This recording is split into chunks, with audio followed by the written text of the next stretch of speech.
আসসালামু আলাইকুম বন্ধুরা, তোমরা কেমন আছো? দেখতে দেখতে শীত এসে গেল। পিঠা না খেয়ে কি আর উপায় আছে?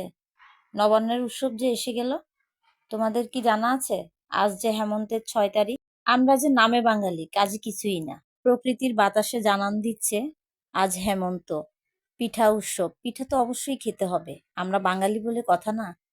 আমি আজকে তোমাদেরকে যে রেসিপিটা দেখাবো সেটা হচ্ছে ফুলঝুরি পিঠা। এই পিঠাটা বানানো একদম ইজি।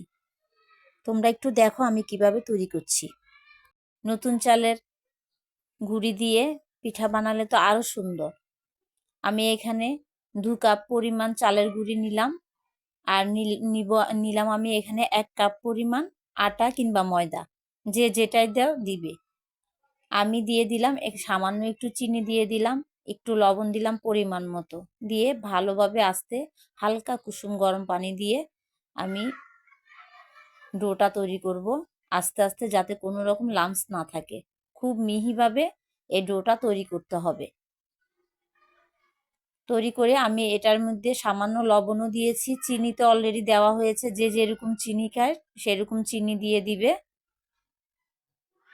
এখন আমি দিয়ে দিব একটা ডিম। আমি যেহেতু অল্প পরিমাণে বানাবো সেজন্য আমি একটা ডিম দিয়ে দিব।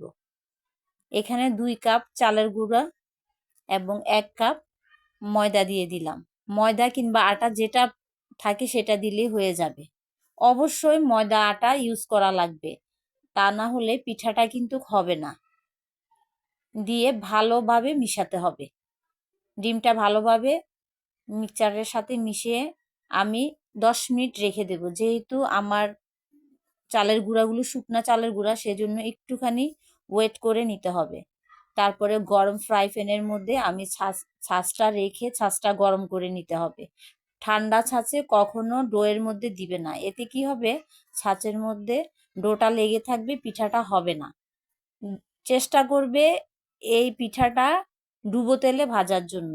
ডুবো তেলে ভাজলে পিঠাটা খুবই সুন্দর হয় এবং সুন্দরভাবে উঠে আসে। দেখো আমি কিভাবে করছি, ঠিক এভাবেই করবে। প্রথমে কিন্তু চুলার আঁচটা একটু হাই দিবে, যখন তেলটা গরম হয়ে আসবে ছাঁচটা কিন্তু অবশ্যই তেলের মধ্যে রেখেই তেলটা গরম করতে হবে। তারপরে ডোয়ের মধ্যে দিয়ে পিঠাটাকে আস্তে আস্তে একটা কাঠি দিয়ে সাইড দিয়ে একটু টোকা দিয়ে দিলে কিন্তু অলরেডি পিঠাটা উঠে যাবে।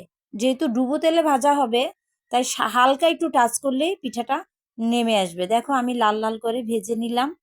কালারটা কিন্তু খুবই দুর্দান্ত ছিল, খেতেও কিন্তু মুচমুচে। বাচ্চাদের টিফিনে কিংবা বিকেলের নাস্তা হিসেবে অসম্ভব একটি সুন্দর রেসিপি এটা। তোমরাও বাসায় এভাবে ট্রাই করবে।